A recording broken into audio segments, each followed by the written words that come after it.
Yo, what's going on? It is your boy Binx, and y'all are the family, and together we are the Binx family. Welcome back to another Dreadlock video. They said, Binx, don't make these Dreadlock mistakes. And somewhere along my Dreadlock journey, I made multiple mistakes. So during this video, I'm gonna put you on to the exact Dreadlock mistakes that I made throughout my dread journey. But before we get into this video, if you guys are new to the channel, make sure you guys join the Binx family. We're almost to 6,000 Binx family members. We're growing pretty quickly. And for all the OGs, I appreciate you guys for coming through. Go follow me on my social media. I'm making sure I'm giving most of the OGs a shout out in each of these videos. If you are ready for this video, go down below and press the like button. It'd be greatly appreciated, and it helps the video get out to more people. But without further ado, let's get into today's topic.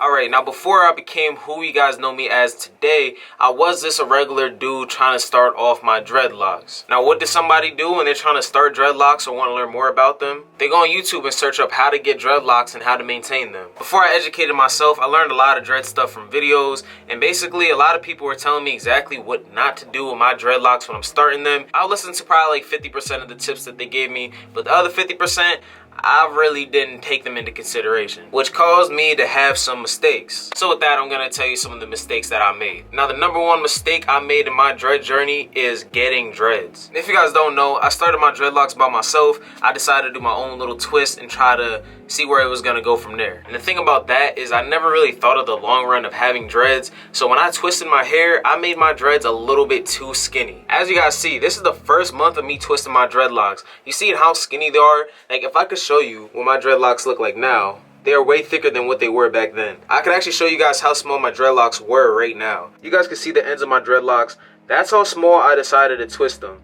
They were literally 3 times skinnier than the dreads I have now. I'm glad I corrected that mistake, because in the long run, most likely my dreads would have probably already fell out by now just by how skinny I made them. So as you guys seen, I started off my dread journey bad. Now the second mistake was twisting my dreads too much. I used to always twist my dreads consistently, not only because I didn't want them to like unravel at the beginning stages, but also because I was really into the retwisting look. Throughout my day, I would always just grab my hair and like twist it, or within every 2 weeks, I would actually do a full retwist, get gel, retwist my whole hair and everything like that. Every time I retwisted my hair, I used to always do it really tight, so it would end up snapping some hairs out my dreadlocks, and then my dreads even got skinnier than what they were. It wouldn't have been recommended for me to retwist as much as I did. My third mistake was trying to do hairstyles too early. Now, I know a lot of y'all probably starting y'all dread journeys and y'all watching me, and y'all might see the style videos that I do, because I have a lot of them. And maybe you guys want to copy some of the styles I do, but you guys got some pretty small beginning dreads. I was just like that. I really just wanted to get dreads and start doing styles right away. If your dreads are not that long, the bad part about that is that you're going to be forcing hairstyles that your hair just can't deal with. Like the first week of having dreadlocks, I tried to do a barrel twist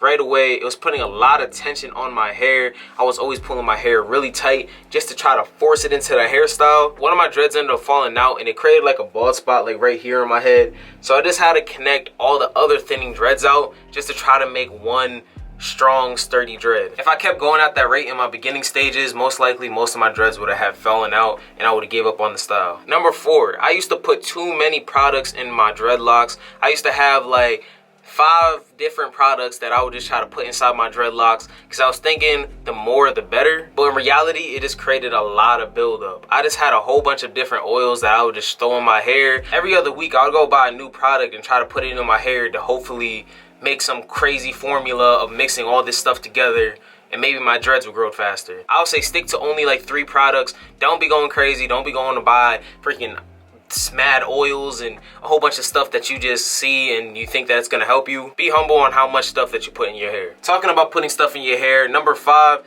when I started doing retwists, I used to put way too much locking gel in my dreadlocks. Now, you don't even need to retwist your hair with locking gel, so I guess that could be a mistake, but I mean, it works for me. But I used to put so much locking gel in my hair when I used to do my retwist that it created buildup, and also over time, sometimes locking gel could make your dreads fade. So with me putting big clobs of it in my hair during my retwist, it kind of made my dreadlocks fade. In the future, you might end up seeing some of my well, you can't really see them now, but some of my dreadlocks are just a little bit lighter than the rest of my hair, and that's from using too much locking gel and using a whole bunch of products. My 6th mistake was not cleaning my dreadlocks properly. Now, after having all these products in my hair, I never really knew how to get them out really, so I would just kind of just jump in the shower and just do like a simple shampoo type of method. Now, when I use shampoos, I never really used to search up what was bad inside of shampoo. But over time, I ended up figuring out what I was using was not helping out my hair pretty much at all, and probably really wasn't giving my hair as deep of a clean as it could have gotten. I was using a lot of shampoos with a whole bunch of sulfates and stuff in it, which really is stripping like oils out your hair,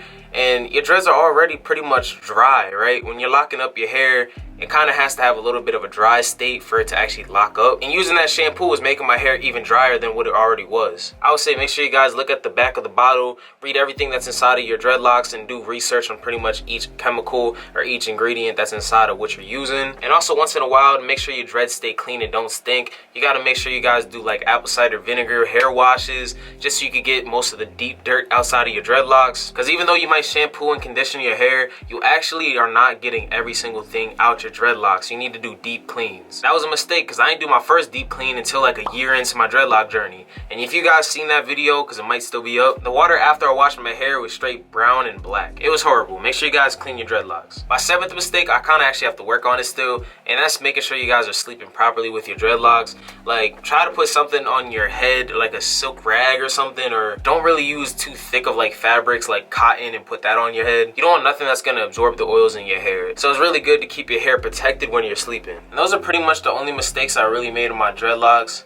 And also, my last mistake is being patient. I was just not patient with my hair, and I just really wanted to see growth a lot, and that almost caused me to cut my dreadlocks a lot of times. And if you're trying to be a dreadlocker, that's a mistake. You shouldn't want to be cutting your dreadlocks. So it's really important to have patience when you're doing a dread journey or you're trying to grow out your hair. And I still don't think my dreadlocks are long, so I'm still trying to work on my patience to wait till my dreadlocks get that crazy hang time drop. And for the new people starting dreadlock journeys, y'all have to have patience. Y'all can't be over here jumping the gun and doing stuff with your hair if your hair ain't ready. But I'm talking about when you want to dye your hair as soon as you start getting your dreadlocks. No, bro. Let your hair grow a little bit, let it form properly, then maybe you could dye your dreadlocks. As you guys see, I still haven't dyed my dreadlocks. I'm 3 years in. That doesn't mean that you guys can't dye your hair, but just if you're having beginner locks and you're probably like 3-4 months into your dreadlock journey, don't dye your hair. I would say wait at least like a year or a year and a half before you want to start going crazy and start using dyes and crap. Anyway, I don't want to make this video too long. I'm hoping some of these mistakes are things that